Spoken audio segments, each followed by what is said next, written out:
beliau sudah menyampaikan banyak hal. Pak Selamat tadi, beliau sebagai kepala sekolah mantan. Kepala sekolah mantan ya Pak.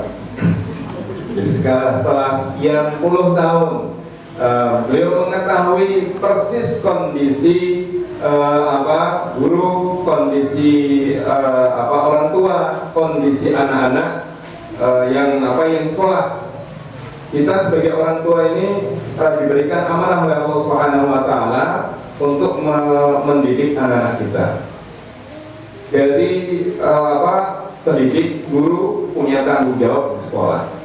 Tetapi kemudian orang tua mempunyai tanggung jawab yang tidak terbatas. Kalau guru mungkin hanya ada guru kelas, paling hanya setahun, kemudian paling tidak 6 tahun di sekolahan. Kalau orang tua tidak terbatas waktunya, waktunya tidak kemudian selesai SD, kemudian anaknya dilepaskan begitu saja, tidak. Tetapi masih terus SMP, kemudian SMU dan seterusnya. Pendidikan orang tua adalah pendidikan pertama dan kemudian sampai akhir hayat, tidak bisa dilepaskan. Bahkan ketika anak-anak tadi sudah bekerja, kemudian sudah menikah dan seterusnya. Bapak Ibu yang dirahmati Allah, nah ini mungkin kalau tadi sudah disampaikan pesan untuk anak-anak, memang pesan yang selanjutnya untuk orang tua. Orang tua itu ya semua. Kita yang hadir pada kesempatan hari ini tidak hanya orang tua dari adik-adik ini, tapi kita semua. Jadi Bapak Ibu yang dirahmati Allah, saya ingat saya juga dulu lulusan SD Muhammadiyah, tapi SD Muhammadiyah 4 Rejosari. Jadi SD Muhammadiyah 4 lulus dari sana, kemudian lanjut SMP SMA di Jogja masih Muhammadiyah. Karena orang tua pada waktu itu pokoknya sampai SMA harus di sekolah Muhammadiyah, setelah itu terserah. Kenapa kemudian anak-anak ibu-ibu sekalian itu disekolahkan di sekolah Muhammadiyah? Tentunya ada harapan. Saya rasa tidak hanya berat, yang penting sekolah. Tidak diterima di negeri, sekolah Muhammadiyah pilihan terakhir misalnya. Ada yang pilihan terakhir karena tidak diterima di mana-mana, atau kemudian pilihan pertama. Tetapi pilihan di sekolah Muhammadiyah adalah pilihan yang tepat. Kenapa Bapak Ibu semua? Karena di sekolah Muhammadiyah ini tidak hanya diasah, diolah masalah keilmuan, pemikiran saja, tetapi pembiasaan ibadah ini juga kemudian ditekankan. Ini sangat penting sekali. Dan kemudian Bapak Ibu yang dirahmati Allah, anak-anak ini yang sekolah di sekolah Islam, sekolah kemudian sekolah Muhammadiyah khususnya, diajarkan untuk menjadi anak yang soleh. Tanda anak soleh itu apa sih? Gitu. Jadi tanda anak soleh itu apa Bapak Ibu? Mereka ini, adik-adik ini baru berproses menjadi anak soleh. Yang sebenarnya anak soleh ini yang dewasa-dewasa ini. Tetapi ini adik-adik ini berproses menjadi anak yang soleh. Tanda yang paling sederhana anak yang soleh adalah mereka itu sholat, selesai sholat mendoakan kedua orang tua. Maka pesan dari beliau tadi, Bapak PCM tadi, ibadah yang sudah dilaksanakan harus dikuatkan. Maka ibu-ibu yang betul yang hadir, ibu-ibu, bagaimana mendampingi putra-putrinya ini terkait dengan ibadah ini, jangan sampai kemudian disepelekan. Nah, kan di sekolah adik-adik di sekolah diajarkan itu ya, hafalan surat-surat pendek. Sudah hafal sampai surat Ad-Duha? Hafal enggak? Hafal? Ayo sekarang Pak Arif ingin tahu hafal surat Ad-Duha. Ayo dibaca bersama-sama surat Ad-Duha. Nah, ayo dari ta'awudz ya. A'udzu billahi minasy syaithanir rajim. Terus Bismillahirrahmanirrahim. Wa-duha wal-laili idza saja.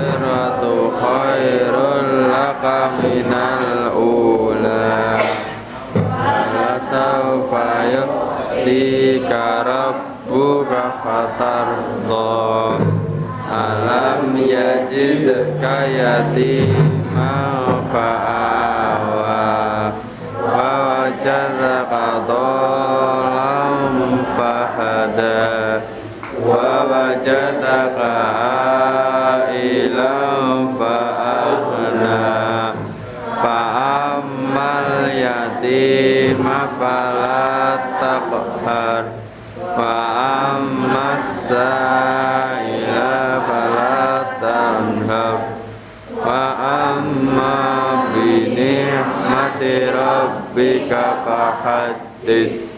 Shadaqallahul Azim. Ibu-ibu yang dirahmati Allah, bagaimana perasaan ibu-ibu putra-putrinya mempunyai hafalan yang banyak, khususnya yang laki-laki. Ini kalau di rumah sudah bisa jadi imam. Jadi imam ini bukan sesuatu yang yang remeh. Menurut saya ini kalau sering pergi itu, kalau di musola itu mau sholat berjamaah itu dorong-dorongan itu, monggo pak, pada nggak mau jadi imam. Ini kalau suara adik-adik baca Qurannya seperti itu, begitu ada bapak-bapak kemudian monggo jadi imam, maju ngimami. Begitu ngimami suaranya masya Allah, tapi sholat maghrib dia bukan sholat zuhur. Kalau sholat zuhur kan nggak ada suaranya. Itu masya Allah luar biasa. Ini yang kadang-kadang mohon maaf terlewatkan. Orang mengatakan sukses itu dari nilai. Kalau nilai nem sekarang masih ada nem ya? Oh nggak ada ya? Nah, ini kalau berarti jadul ini. Nah, kalau dulu sekolah itu nilainya sekian, kemudian nemnya sekian. Nah, sekarang kan tidak. Hal-hal yang seperti itu kadang-kadang orang tua masih berpikir seperti itu. Anak saya ranking berapa? Anak saya nilainya seperti apa? Padahal itu hanya bagian kecil dari pendidikan. Alhamdulillah kalau saya sama istri ibu itu dari anak-anak SD kemudian SMP SMA itu nggak pernah berpikir masalah nilai. Jadi begitu nilai kemarin anak yang ketiga itu telepon, aku remedi matematika dapat 3. Ya udah, saya bilang gitu. Remedi, ya ikut remedi. Nggak marah? Ya enggak. Ngapain marah? Akhirnya teman-temannya pada bingung. Loh kok abimu kok nggak marah? Memang nggak pernah marah masalah pendidikan. Anak dulu yang nomor 2 waktu di Sragen itu juga seperti itu. Oh nilai bahasa Indonesia nilai kasihan, ya sudah. Tinggal belajar, kemudian nanti ikut remedi dan seterusnya. Wong saya dulu, tapi jangan dicontoh ya, anak-anak jangan contoh. Dulu Pak Arif itu pas SMA aliyah, itu nilai aliyah Pak, itu dari atas sampai bawah itu urut 6, 5, 4, 3, 2, 1 ada semua. Karena dulu saya sekolah di Jogja, itu ada 2 ijazah.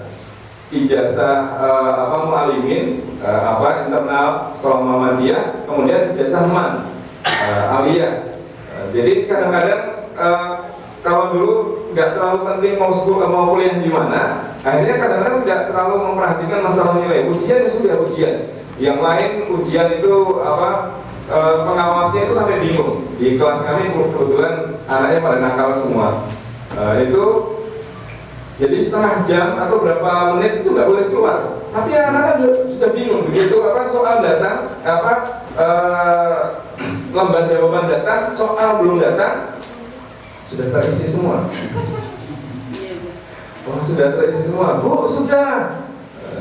Nanti belum kok dibaca dulu. Ya sudah selesai. Ya Allah. Itu waktu waktu aliyah pada waktu itu. Jadi pendidikan itu tidak sekedar nilai. Maka mungkin anak-anak ini ada yang pintar atau hebat di masalah olahraganya, ada mungkin melukisnya, ada mungkin mengarangnya, atau mungkin hafalannya. atau mungkin kalau yang putri menarinya. Ini semua potensi yang ada pada diri anak, dan disitulah kemudian peran orang tua, guru untuk mengembangkan. Meskipun sisi-sisi lain juga harus mengikuti. Nah, ini hal-hal seperti ini yang memang harus kita pahami bersama. Tetapi Bapak Ibu yang dirahmati Allah, terus terang kalau saya itu marah ketika dapat laporan dari guru kelas atau wali kelas, Pak, ini anaknya akhlaknya seperti ini.